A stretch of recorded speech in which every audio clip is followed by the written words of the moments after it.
All right, guys, thank you all for joining us. I am the Dumble whose door is always open.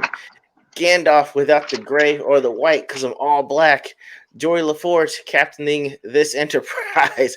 I am Left Eye E.G.O. And I am joined by the cavalier of watching cheesy and or crappy movies at sometimes. We're talking the man that will do all the stunts in watching a movie just so you don't have to, but often does it with a lot of spirit and is always right for the job on this one. My homie, Stuntman. Stuntman, how are you doing? Thank you, This sir. Thank you evening? for the intro. Oh, I'm doing good, man. Doing good. Just chilling, playing some Guardians of the Galaxy uh, video games, and I'm chilling with my man Rocket over here. Dude, guys, so the story of the Rock, how the Rocket came to be when we were in Houston for the Comic Palooza, which was an awesome time. Highly suggest if you're ever on the fence about going to a Comic Con in general, go. And if possible, go to a Comic Palooza. They did Comic Cons right. So I know I'm looking for action figures. Little do I know that Mr. Stuntman is over here waging a one-man warpath to find any Guardians of the Galaxy, specifically Rocket Raccoon memorabilia. And Sir has this awesome action figure. So please, can we get a full look at this thing? Yeah, man. Check him out. That He is awesome. talks. That's awesome, Bro. dude. Yeah, man. Is that him based on him from 1, 2, or 3? One. So this toy came out in 2013. Oh wow! So you got the OG one. Yeah, it's just an OG toy, man. Action Damn, figure. bro, that's Excuse nice. me. Very nice, bro. Good pickup. Good pickup. Very, very nice. Yeah, dude. So while we were in Houston, Stuntman was saying, "Hey, let's watch Guardians of the Galaxy 3." Now, I'll be honest with you guys. I have not seen a Marvel movie since Endgame. I figured that was a good enough jumping off point for me, and nothing after that or since up to that point was worth watching in my eyes. So Stuntman, ever the optimist, said, "Hey, you should check it out." He'd seen it before. He was wanting to watch it again. So we wound up watching. I wound up watching it for what would be his second time. My first time. Basically, that's what we're going to discuss on here today. Quick caveat that I wanted to say is I never considered Guardians of the Galaxy movies to be in any sort of phase framework from Marvel. Most of the movies that I saw with Guardians of the Galaxy were very self-contained and didn't have to bring in an outside character to either elevate or validate the characters. So the fact that I was watching Guardians of the Galaxy 3 in my mind was just like watching the continuation from 2 with nothing else happening in between. There was also the caveat that I will let Stuntman tell you guys about with how the actual phases were supposed to work with and contrast that with how it actually happened. So, good sir, please tell us about the caveat you were telling me about Guardians of the Galaxy before we went to the theater. So, like I had told you that Guardians of the Galaxy 3 was supposed to follow Spider-Man 3. I No Way but Home. yeah, No Way Home. Yeah, but Okay. unfortunately that's when James Gunn was going through all those old tweet stuff and he was getting canceled, and then I want to say I think he had quit or kind of let go from Marvel for a little while. He stepped away and he wasn't able to finish the movie. But and that's what really postponed, phase 4 from actually getting a really good jump start. And the thing about Guardians is Guardians of the Galaxy was probably even though you didn't consider it one of the big movies that was part of the phases, and it was self-contained, but all the Guardian Galaxy movies were probably was the biggest movie of storytelling. So if you realize in the first Guardians of the Galaxy, you get that first story of the Infinity Stones. You have the collector that tells you about the Infinity Stones and how you get that backstory. Also, it brings in Nowhere. It brings in the Nova Corps. It brings in pretty much all the galaxy world. So I mean, it was huge in story building for There. for Marvel, and they were able to do a lot of stuff riding on Guardians of the Does Galaxy's that. back. Yeah.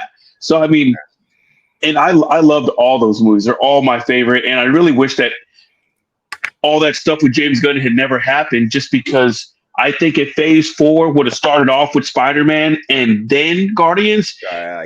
dude, I think a lot of the fans would have stuck in there and went and would have suffered through the a lot of those Disney Plus shows.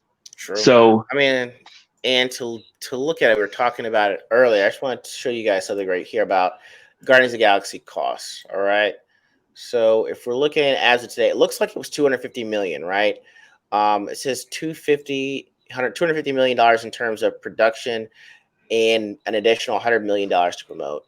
And so my guess is usually based on that, you're gonna need almost 600 or 700 million, I think, to break even. And so now, if we're checking out the current box office for what we've got, let's see what they're actually showing you is the box office of today. Double check it here. So yeah, it looks like they're at 773.3 million. So I mean, if nothing else, it at least broke even. And I agree. Had you gone right from Spider-Man No Way Home straight to Guardians of the Galaxy 3, you would have been able to ride that monetary tidal wave. You would have gotten the emotional send off back to back with very not close ended, but there was a sense of finality for Spider-Man No Way Home and Guardians of the Galaxy 3. Even though I saw the latter, not the former, from what I was told, it had a pretty much a clean end. So yeah, the fact that most, if not all, the Phase 4 movies outside of Guardians of the Galaxy have lost money, something Disney could have very, very, very much used. But Ant-Man's considered a flop. oh yeah, bro, like that's what I mean. Like you Ant-Man's a could have, flop. yeah, I mean, it could have been a slower decline, and I think that Hmm. Guardians of the Galaxy 3 and Spider-Man No Way Home would have buoyed it, so that it would have been just a steady decline instead of just wind up hitting the dirt at that point. Yep. But yeah, guys, we're basically gonna be giving you guys a review of a movie that we did see, and we don't do that whole 1 to 5 star crap over here. This is Left Eye Ego show, so we're gonna go from 1 to 5 egos. We're gonna have Stuntman give us a plot synopsis of the entire movie. Then we're gonna talk about the movie based on the casting, the actual plot, the pacing of the movie, and I guess the send off factor too. And we'll be judging from 1 ego, which was too humble and terrible, to 5 egos, which is absolute megalomania and definitely worth what we're seeing. So, with that, Mr. Stuntman, can you give us a synopsis of the movie that we saw for Guardians of the Galaxy 3? Sure, man. Yeah, so it starts off with Peter Quill and all the Guardians on nowhere. They actually looks like they made that their home, and they've brought the Ravagers that survived after Part 2 on the ship with Yandu, who after passed. So they brought the rest of those Ravagers, and they made nowhere their home base, and they're just chilling, getting the town together. Looks like Peter Quill's having a tough time getting over Gamora. He's drinking at Yes. the bar. He's kind of drunk, passed out, and they're kind of just living their lives. And then all of a sudden, they're doing their thing, and then Adam Warlock, who's whose creation from the Sovereign is coming after Rocket. And honestly, you kind of think like, okay, they're still after him for stealing those batteries. But it turns out later on in the story, you figure out the High Evolutionary is looking for Rocket after he found out he was alive. So what happens is Adam Warlock comes in, he he attacks Rocket. Before he actually gets a hold of Rocket, he fights off Nebula. He fights off Drax and Peter Quill. So while they're fighting, Rocket goes and gets his guns or whatever. And while he's getting his guns, Adam Warlock goes ahead and sees him and then shoots him. Okay, so he shoots him and it's a fatal wound. They're trying to heal him, but during that process, while they're trying to heal him, Nebula can see that there is a kill switch with Rocket.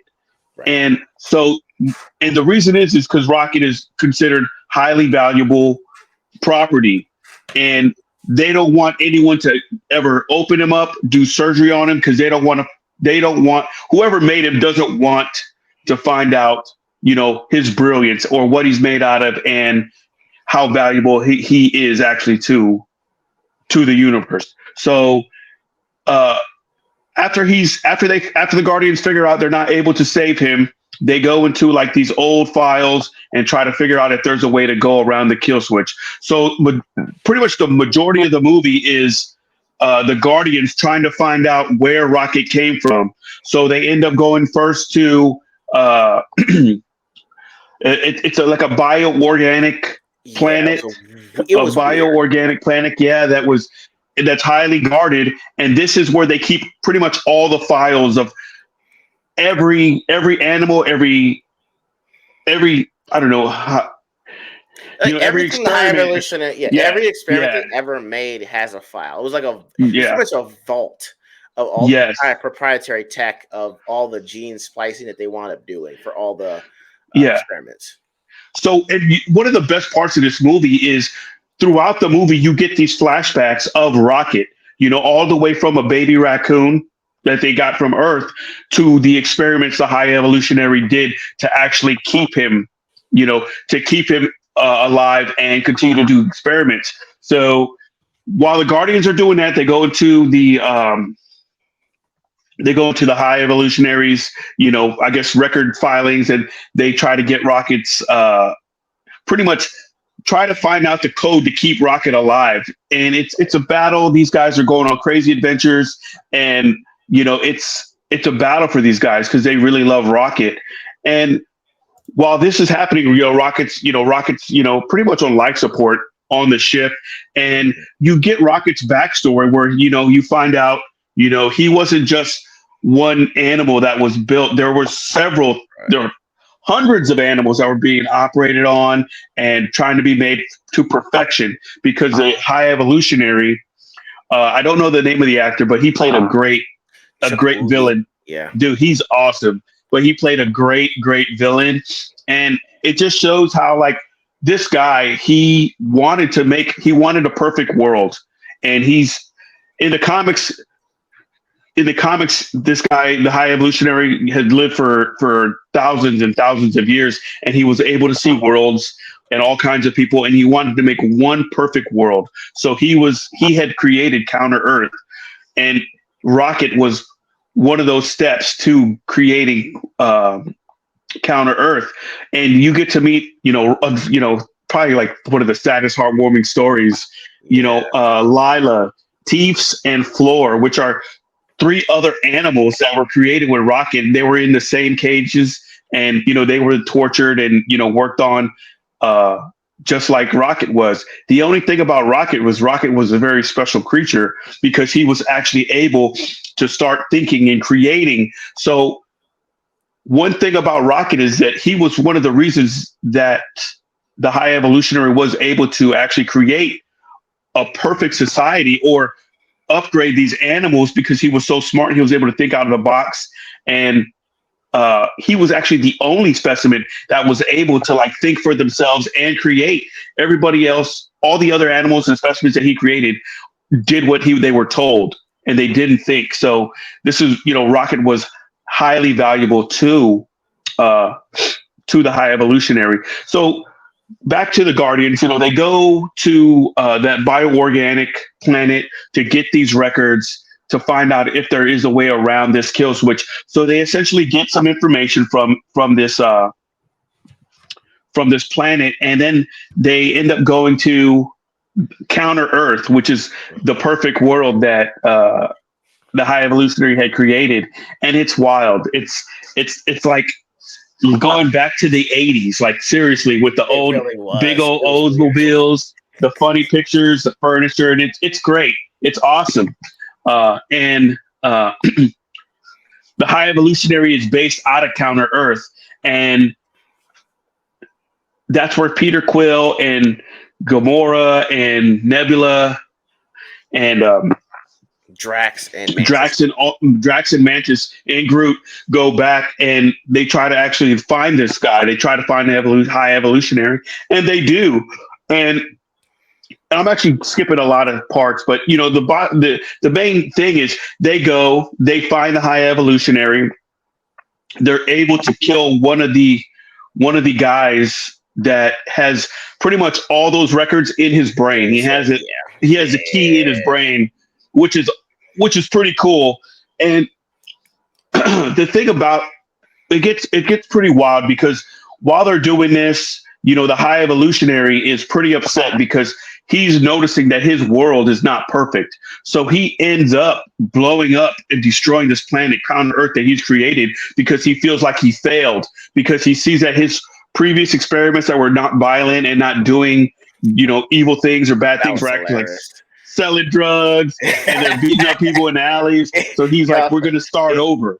I don't mean to cut him off, but y'all, it was like rabbits doing a drug deal that went bad, and he started getting jumped. It was hilarious to see. You understand, like, hey, this place isn't perfect, but damn, that was hilarious to watch a drug deal go bad between two animals. But go ahead, man. Go ahead.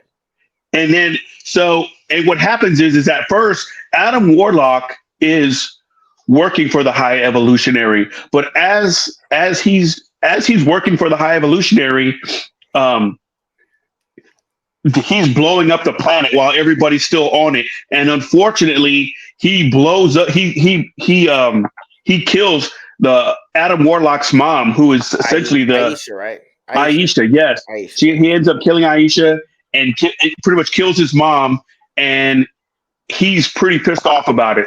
So, but the thing is he's still trying to get to the Guardians, and he ends up joining the Guardians at the end, but the Guardians give this guy a second chance at life, and they could have killed him at several points of the movie, but the Guardians have changed completely. Like they're about creating worlds and being actual Guardians instead of just going around killing people.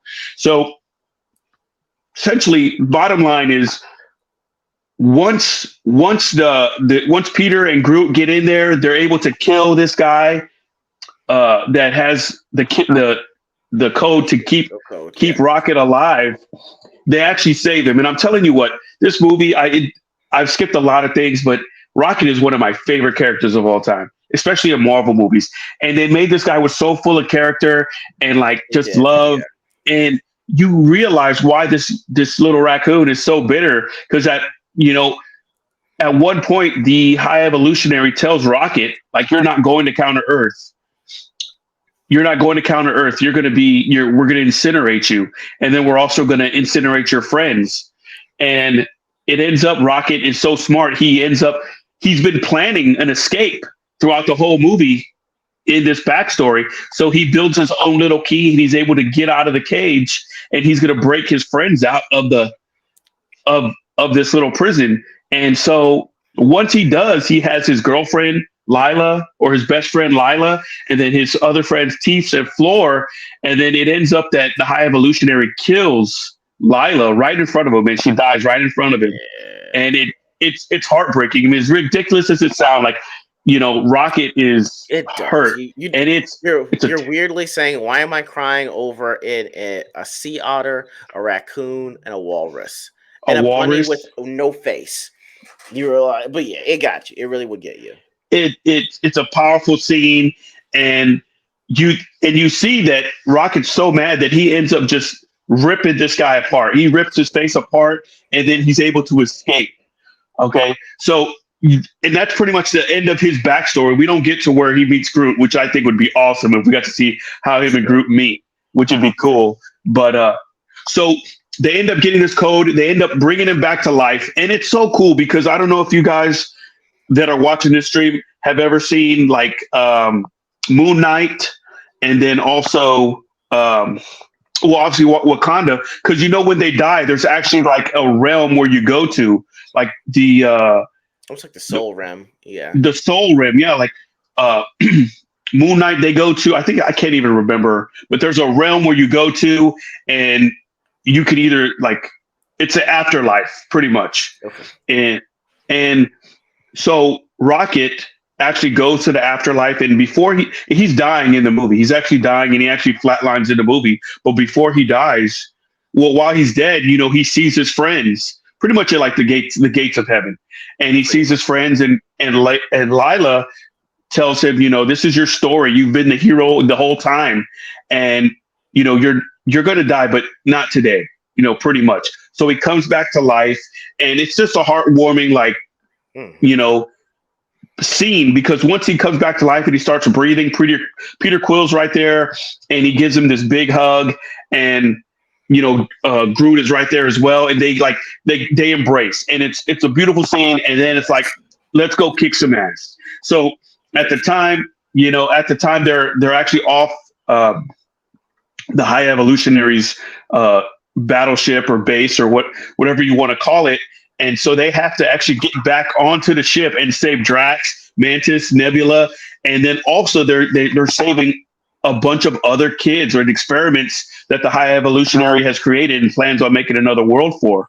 So that's what they do. They end up, I don't want to go on and on and on, but they go and they kick some ass. They end up saving all these children, all the animals that were still in cages, and they actually, in the movie, you can actually see that Drax runs out with the High Evolutionary. So they do save Drax, and they do save the High Evolutionary in that movie. They keep Oh, him. is that what that He's is? alive. Uh, Yeah. where they? Uh Where huh. is? Where what? Okay, I'll have to ask you about it later, like where he wound up being. But I did not know that. Yeah. So they save him, and it's just an incredible movie. And if you just and I totally glanced over this, but when they were trying to get into that bioorganic planet, that they met up with the Ravengers, and Gamora, the other version of Gamora, does now work for the Ravengers, and she doesn't know Peter Quill. And throughout the movie, it's pretty funny and it's kind of It is sad, pretty funny. but he tries to like uh, get her to remember him, but she has no idea who he is. We're gonna do our ego statistics. So first, we're gonna start off with we're gonna start out with the cast, and I'm actually gonna bring this up so we can all look at this together because this was a very very big cast list. Starting with the our main heroes, we had Chris Pratt as Peter Quill, Zozadala was Gamora, we had Will Poulter as Adam Warlock, Karen Gillan was Nebula, Sean Gunn. I didn't even know this until just now is James Gunn's brother who played Yeah, Kraglin, which was was species the same species as Yondu with the whistle in the air, which is very interesting. We got Vin Diesel as Groot. We've got Dave Bautista's Drax the Destroyer. Palm Clementif was Mantis, and Chukwudi Iwuji was a High Evolutionary. Of course, we had Bradley Cooper as Rocket. Sylvester Stallone as Starhawk did make an appearance. Didn't even know Ving Rhames was in this movie.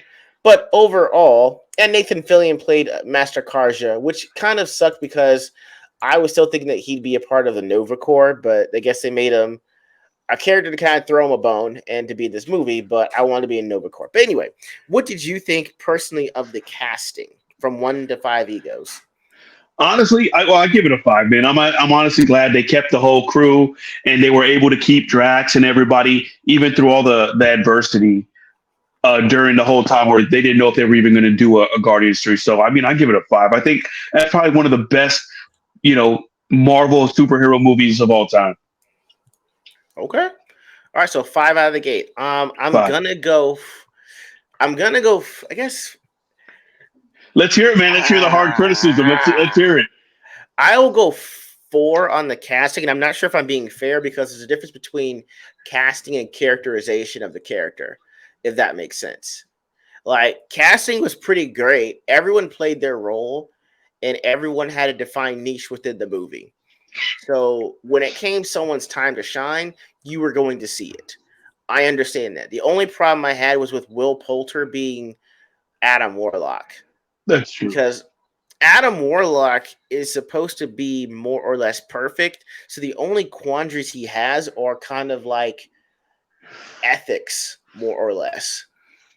Or should I like when he gets the Infinity Gauntlet, he's like, well, should I even have this? They actually have the trial of Adam Warlock to decide if he is going to be worthy enough to hold on to the gauntlet. and they made him a child in this movie, kind of. Like, and they try to gloss over, and say, "Oh, you made him release from his pod too early." I guess, but there's way to show immaturity without being a child. Like, there's one scene where he gets stabbed and he's like, "That hurt," and then just falls over. But it's more like a child would say that hurt after touching the stove and not knowing it's hot. We've seen versions of characters that were robots or androids that didn't understand humanity, but they did it from the point of a robot and not being a child. So I will still say that it's a 4 for me based on the characterization of the casting that you gave me. That's all. And yeah, that's the only thing that would be holding me back from it. Um, whatchamacallit, when we had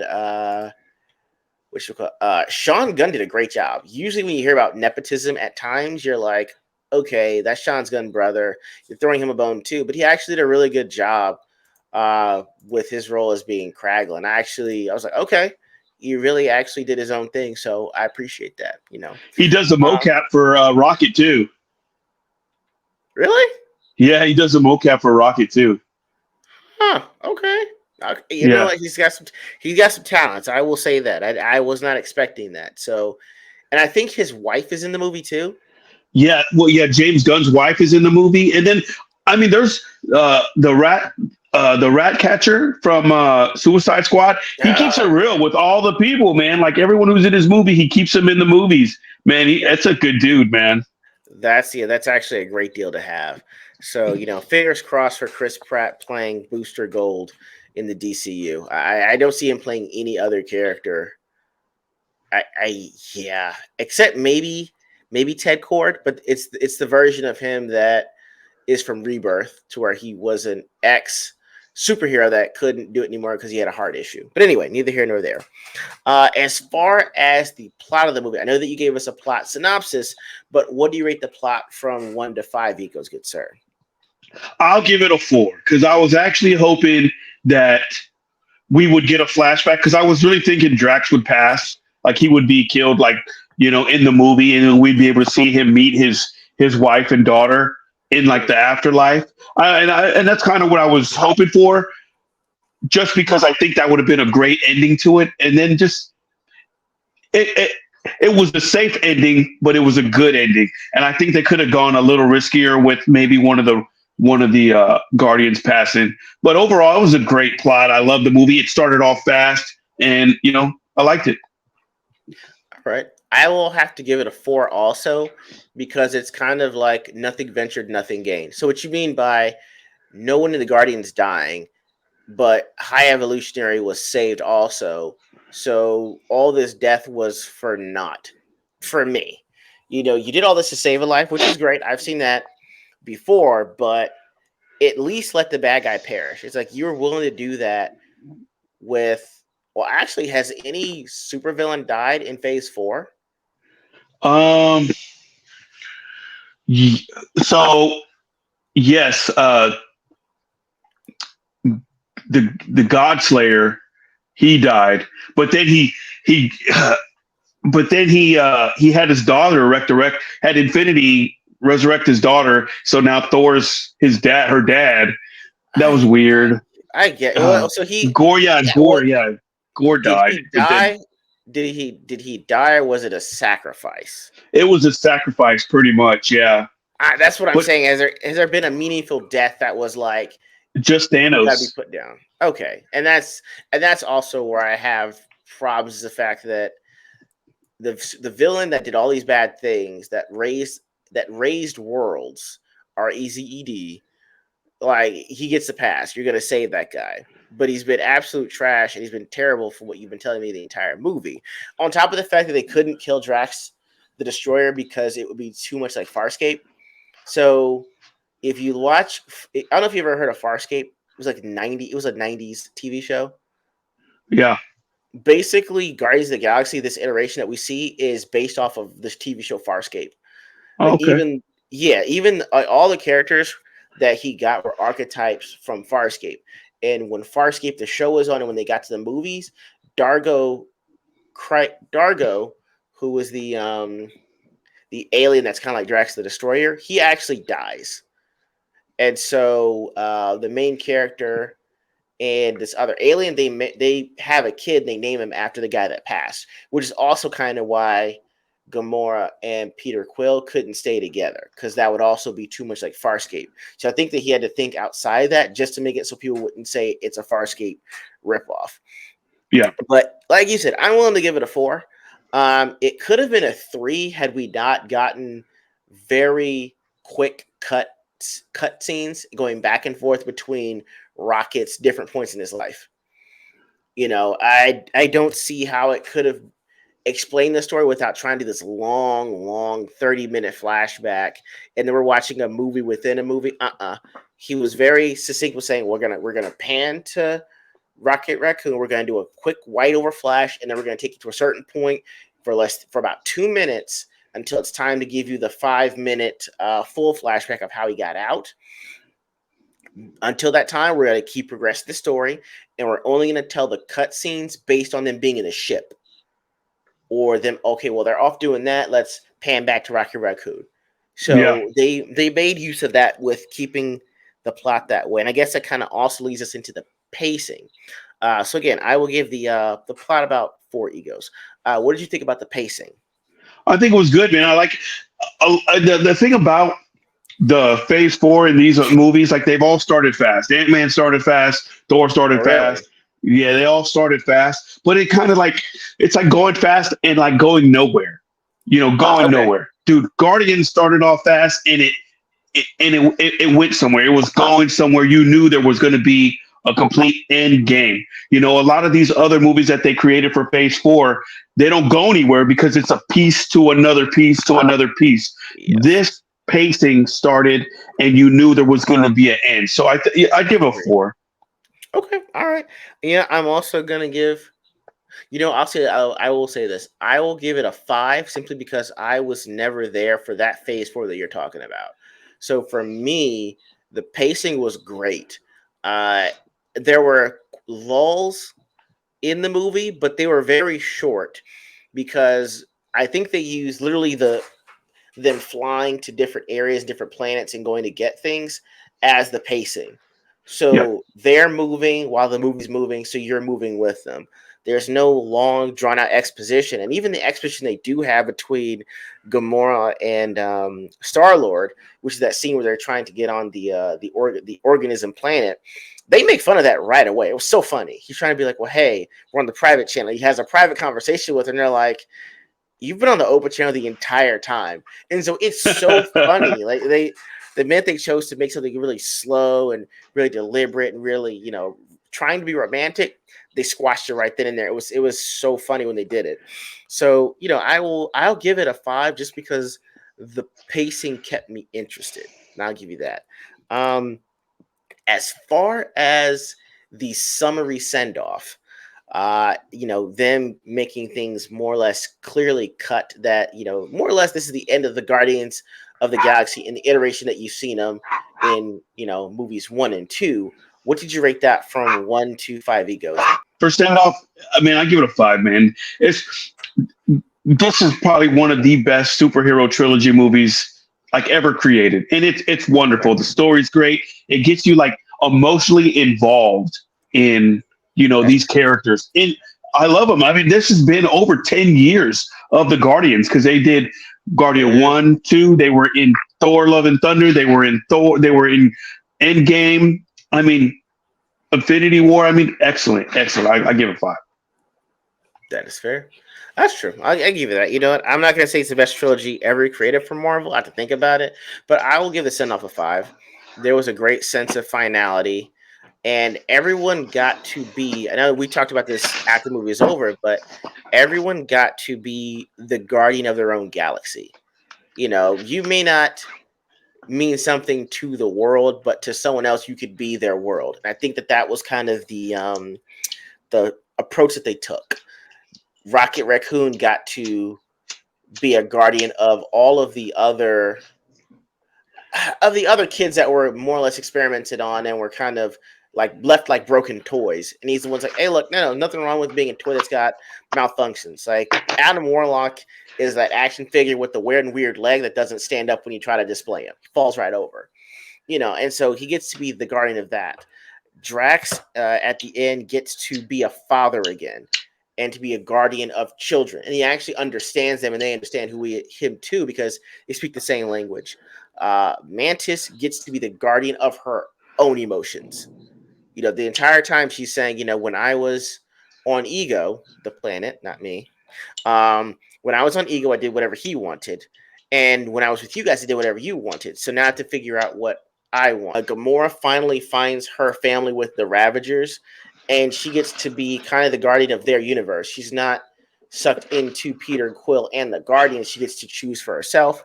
And Peter Quill, Star-Lord, actually confronts the fact that he has been running away ever since he was kidnapped, and he had a chance to go back to Earth. So he gets to be the guardian of his own familial ties. And so I liked that structure of things, and I liked that concept. Whereas with the Avengers, once Tony died and you had the funeral, you're like, nothing's going to be the same. This is a very, very sad send off. So I think that might have influenced them making the Guardians of the Galaxy where all of the characters survive. And I also really, really, really like the fact that by the third movie we finally understand Groot when he says "I love you guys." You're like, oh, so now we've been around him so long, we're family with the rest of the Guardians, so we understand Groot now too. And you're like, that's a very subtle thing to do that appreciates the intellect of the audience. With a lot of directors and producers not thinking that the audience is smart enough and hand holding them the entire time. No, get James Gunn at the end is like, no. You guys have been our family with us the entire 10 years. You deserve to know or understand Groot the way that the other Guardians do. So that was something that I really, really appreciated. Easiest money Um, Vin Diesel's ever made. oh, easy, bro. Easy. I do not want to look at that man's contract for saying three Jeez, words an entire movie. Going it's into a nuts. voice recording studio, probably in the house, just Yeah, pulling up in pajamas, and then like, how many times I got to say I'm Groot? Like 9? Really? You don't pay me how much? Okay. cool. So right, exactly. So I'm actually surprised he didn't say for fam. I love my family, but that was probably in the contract too. You can't say anything with family. I like to go fast or cars. Okay, all you do is say your 3 lines, and then you can make this money. So, but anyway, yeah, that's pretty much what we have for Guardians of the Galaxy 3. According to Stuntman, one of the greatest trilogy superhero movies ever created. Uh, Thank you guys for joining us on this ego trip through Guardians of the Galaxy. Stuntman, anyone that wants to find you, what are the social handles? What are the gamer profiles? Please let us in on how we can reach out to you. All right, man. You can catch me on PS5 playing some Guardians of the Galaxy right here. Stuntman, Stuntman This guy right here. 0311, Stuntman 0311, Stuntman underscore 0311, Instagram, El Rey 0311. We're good to go, man. Man, you guys catch this guy either on the sticks or in Instagram. All the wild stuff that he says he actually will do, y'all. So if you're not sure about a movie and you want to make sure that you don't waste your money or that it's spent wisely, please DM Stuntman or even DM me and give us a list of movies you would like Stuntman to watch. But yeah, that's how you can get Stuntman either on the sticks or via Instagram. You guys know where to find me: Twitter, Instagram, Facebook. It's all under Left Eye Ego. But thank you guys for joining us on this ego trip of Guardians of the Galaxy 3. I will check you guys later. But for now, for the over here, for the Stuntman and myself, Ego out.